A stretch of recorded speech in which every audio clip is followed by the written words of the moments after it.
Okay, so we have a couple questions here that I'll go through. The first one that came up is about the Delta variant, and someone was asking if it was caused by the vaccines mutating. No, the vaccines can't mutate. This is the Delta variant is a mutation of the virus. The virus, this is what viruses do. They get into hosts and they replicate themselves trillions of times. And so in those copies, you're going to get minute changes in how things get built, assembled, and manufactured.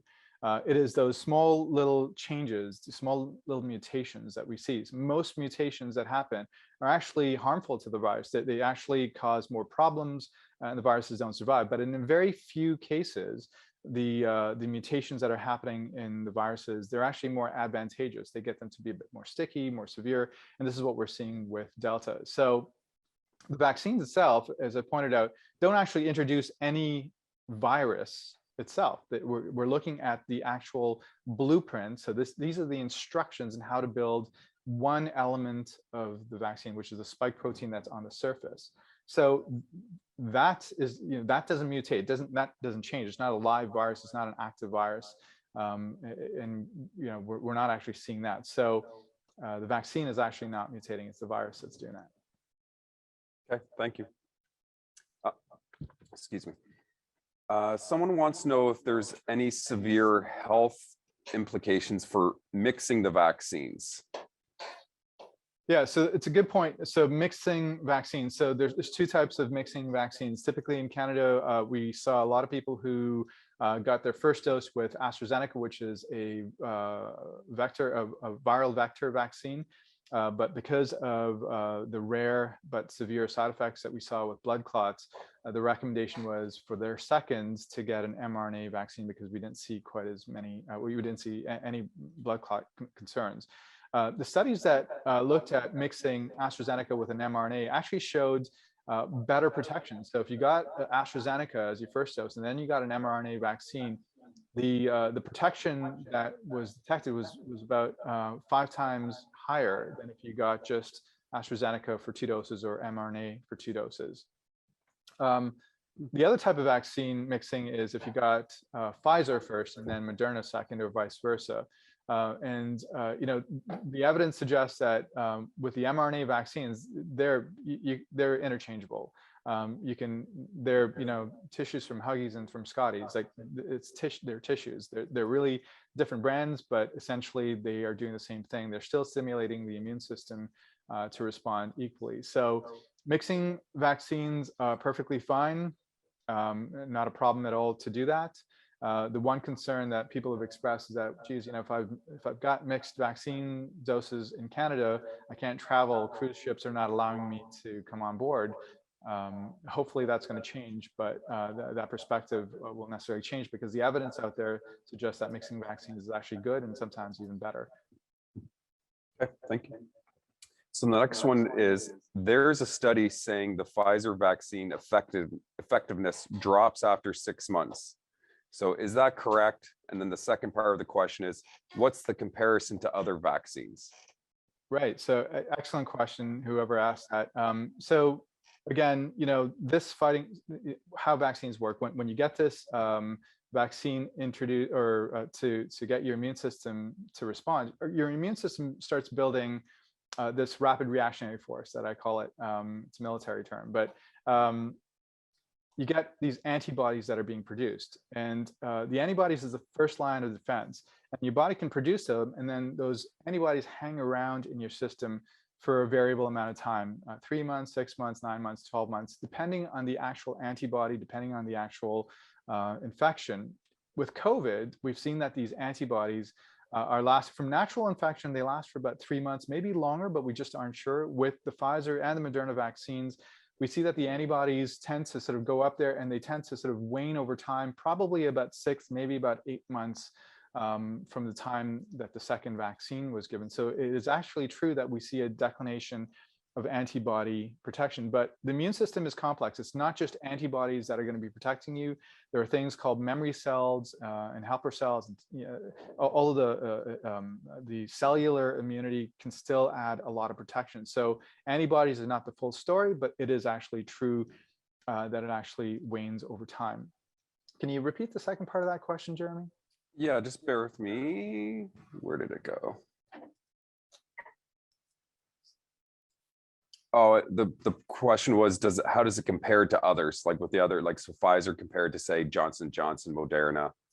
Yeah, so I think if you're thinking about all the COVID vaccines, they're going to be relatively comparable with how long protection lasts. There might be some variability between months, but it's not going to be, this one is for 6 months and that one's for 6 years. We're not seeing that that immediate case. So whatever vaccine you get, Moderna, Pfizer, if you had to get the AstraZeneca, or even if you had Johnson & Johnson outside of Canada, the notion that this is going to just last for about 6 to 8 months, maybe 9, maybe 12, is pretty consistent across the board.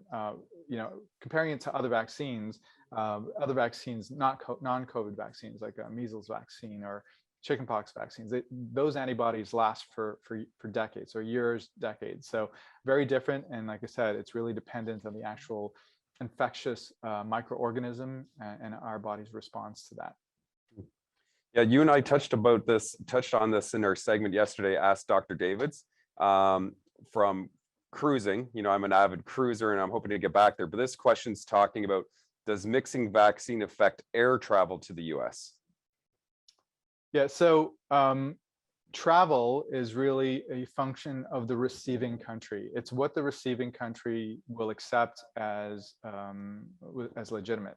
For example, Canada has 4 approved vaccines. And so people who are wanting to come to Canada from other countries who've used some other vaccine that might be available can still come to Canada, but they still have to comply with mandatory quarantine rules.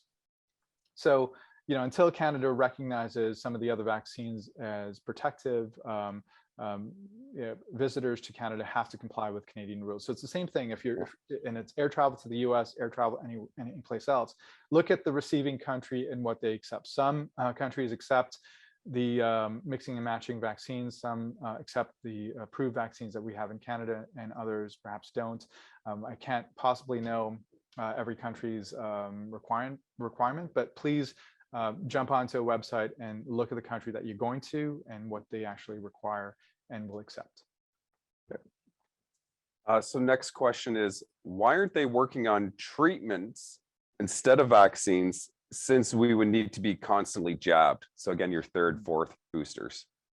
I don't know. My mom told me an ounce of prevention is worth a pound of cure. So I think the focus is on prevention, and really vaccines are going to be preventing us from getting this disease. I think that we have to work on both to be fair, because even vaccines are not 100%. So there are research is looking into treatments. We just haven't found it. Just because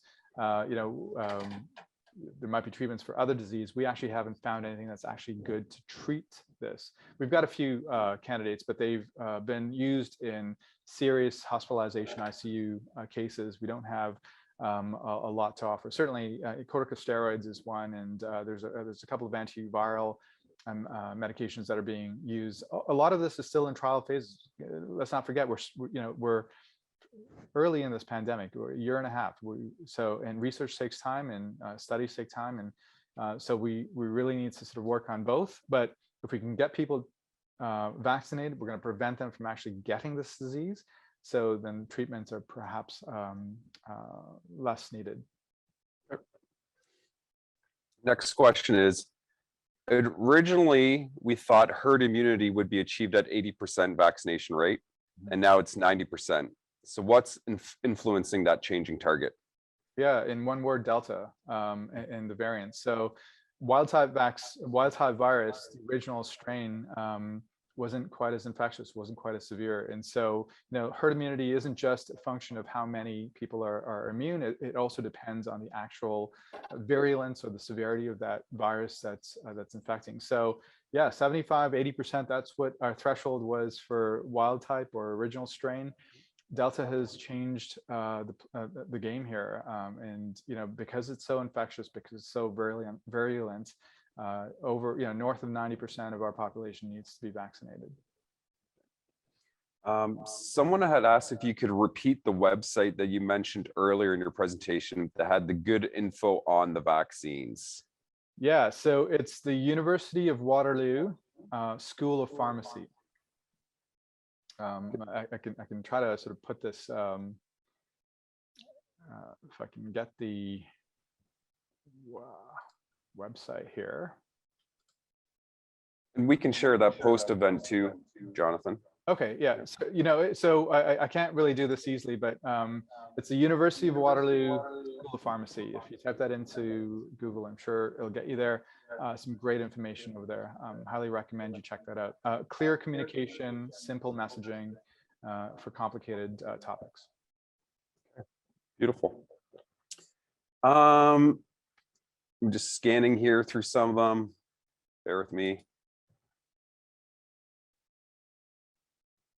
So, and you've kind of addressed some of them throughout the presentation, Jonathan, but this question was just talking about the symptoms of the Delta variants being different than the previous one.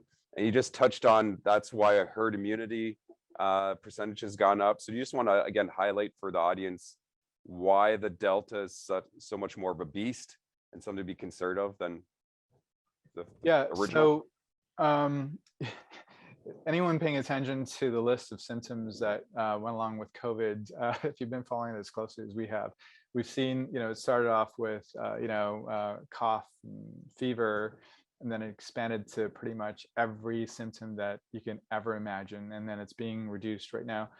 The actual symptoms are quite variable, but it affects the respiratory system. So certainly your breathing is going to be affected. It certainly affects your cardiac system. So there's a concern about people using mRNA vaccines and getting this inflammation of the heart muscle and the lining of the heart. Well, if you got COVID, the chance of you getting myocarditis and pericarditis is 16-fold higher.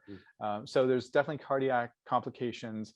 COVID itself has wide-ranging impacts, blood clots, seizures, strokes. Delta ramps that up. So all of those symptoms multiplied, by at least twofold, maybe even fourfold. So much worse off, higher likelihood for severe disease, higher likelihood for hospitalizations, ICU, and death, and more importantly, seeing in a younger population. So this is no longer for the older and infirm elders in our community. This is affecting everyone. Like I said, it's a game changer here. Okay.